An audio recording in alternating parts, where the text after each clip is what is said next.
Calon Presiden nomor urut 1 Anies Baswedan mencurigai adanya rekayasa dalam pemilihan Presiden 2024. Anies merespon Sekretaris Jenderal Partai Gerindra Ahmad Muzani yang menggaungkan satu putaran Pilpres untuk kemenangan pasangan Prabowo Subianto dan Gibran Rakabuming Raka. Menurut Anies, seharusnya rakyat yang berhak menentukan bakal terjadi 1 atau 2 putaran Pilpres. Sebab keputusan hasil pemilu ada di tangan rakyat, bukan di tangan elit partai politik.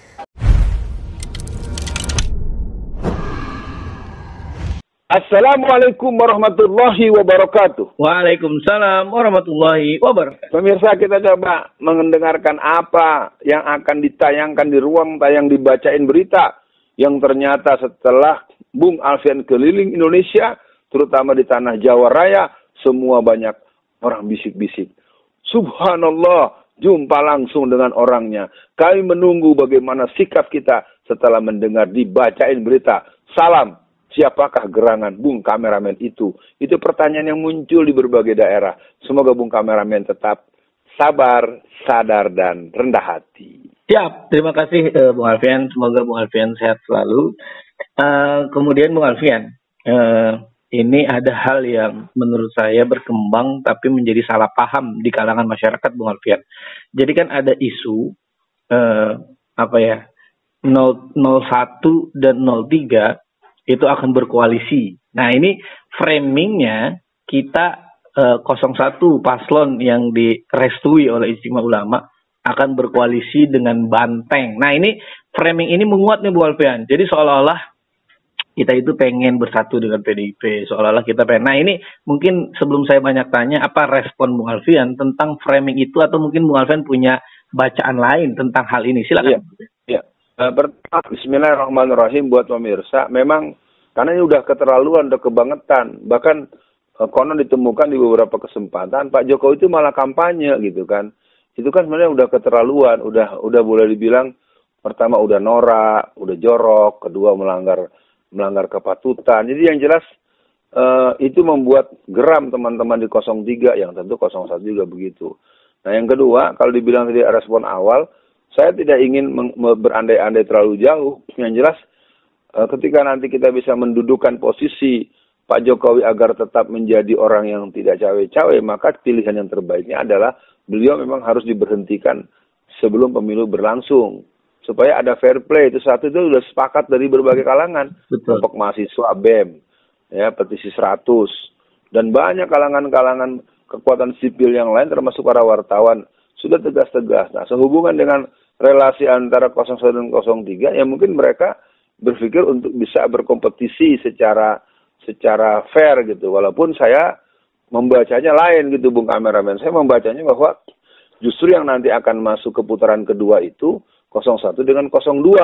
Iya. Itu yang sangat saya banyak dengar dari berbanyak kalangan, dari kerja-kerja politik, riset-riset, entah riset abal-abal atau riset bayaran atau riset serius. Yang jelas justru kemungkinan terbesarnya itu adalah pertarungan 1 dengan 2 menurut para ahli dan para pegiat-pegiat politik dan kerja-kerja riset yang tentu kembali ya berbalik atau berdasarkan dasar keilmuan atau dasar niat dan dasar-dasar yang lainnya tentunya. Begitu yang saya paham.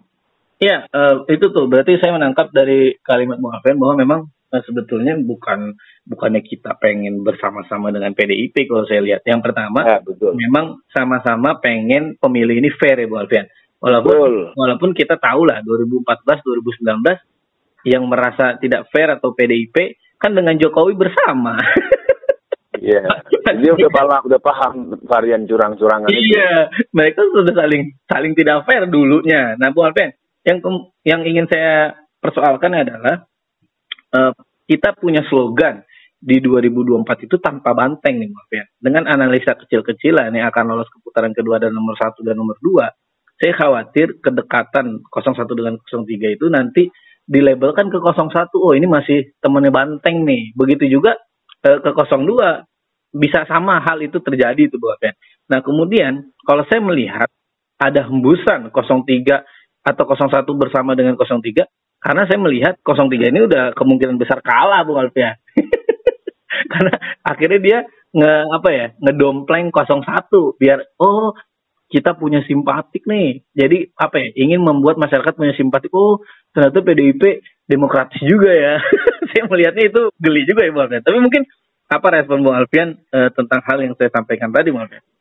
Ya, saya pikir kekhawatiran tadi bisa tertepis karena insya Allah para ulama dan para tokoh-tokoh Islam yang juga tidak kaleng-kaleng ya, mereka punya kemampuan kecerdasan. Mereka juga sedang mengancang-ancang untuk adakan istimewa ulama pra putaran kedua.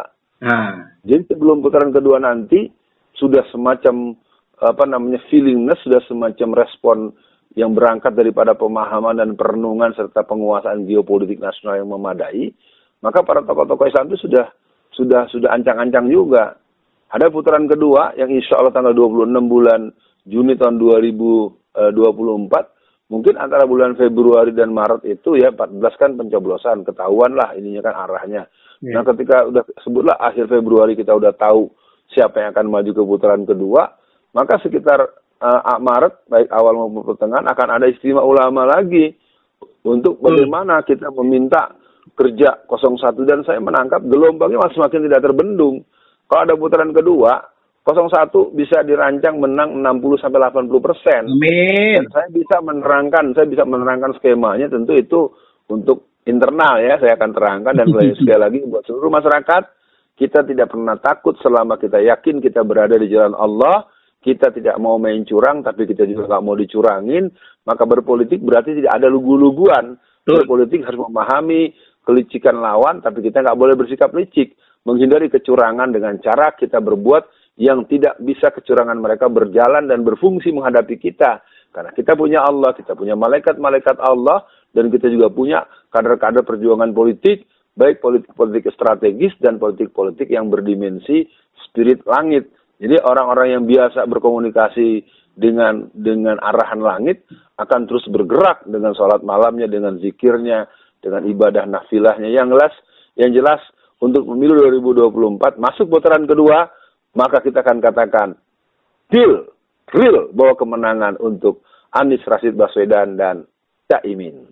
Ya, Bu Alfian, berarti penonton Bu Alfian atau netizen lainnya perlu menyadari bukan kita ingin bersatu dengan PDIP. Mungkin 2024 ini adalah momen taubatnya PDIP.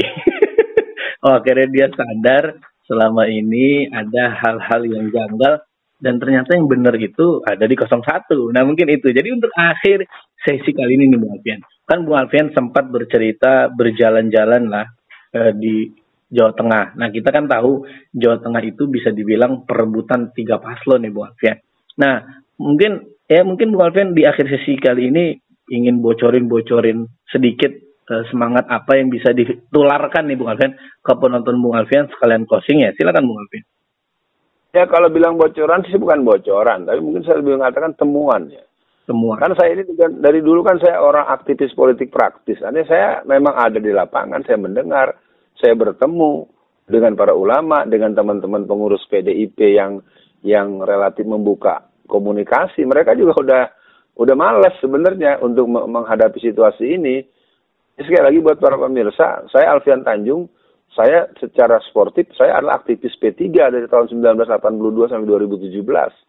Sekarang saya pulang ke rumah saya, yaitu Partai Masyumi. Jadi peran-peran berstruktur, wawasan geopolitik lokal nasional, semakin hari saya semakin relatif ya, kalau bahasa gampangnya semakin kaya. Saya punya banyak kekayaan, di antara kekayaan saya adalah pengalaman, memori, dan pengalaman berstruktur serta interaksi-interaksi dengan orang-orang yang juga memahami hakikat berpolitik. Nah, jadi kembali buat urusan pernyataan penutup ini, bahwa akhirnya fitrah insaniyah akan mencari tuannya sendiri dan menang.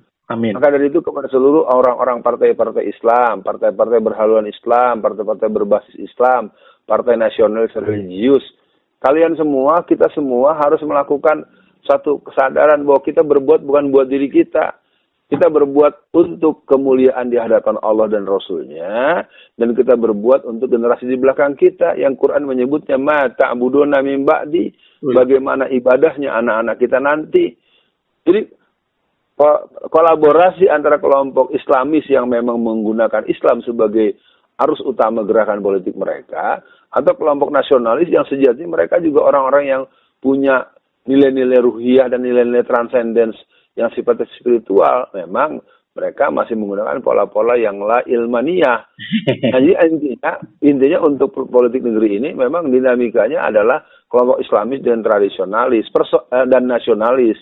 Nah, yang ingin saya katakan, pemilu kali ini seluruh kelompok Islam di barisan Muhammadiyah, di barisan NU, di barisan MOI yang dimotori oleh 13 ormas-ormas sedang dan ya katakan dan sekitarnya, itu akan membuktikan bahwa kekuatan Majelis Syura Muslimin Indonesia, kekuatan arus utama politik Islam politik, akan menjadi potensi untuk membuat kita menjadi negara yang beradidaya, menjadi negara yang berdaya, menjadi negara yang punya daya kompetisi. Jadi kesimpulannya, ayo bergerak terus. Hari-hari pencoblosan, berdoa kepada Allah, berserah kepada Allah, ingat tanggalnya, ingat nomornya, ingat orangnya, pegang kartu panggilannya, jangan lupa jamnya jam berapa, datang tepat waktu, datang secukup waktu, dan coblos yang akan mengantarkan kita sampai kepada masyarakat yang berhaluan keadilan sosial bagi seluruh rakyat Indonesia. Assalamualaikum warahmatullahi wabarakatuh.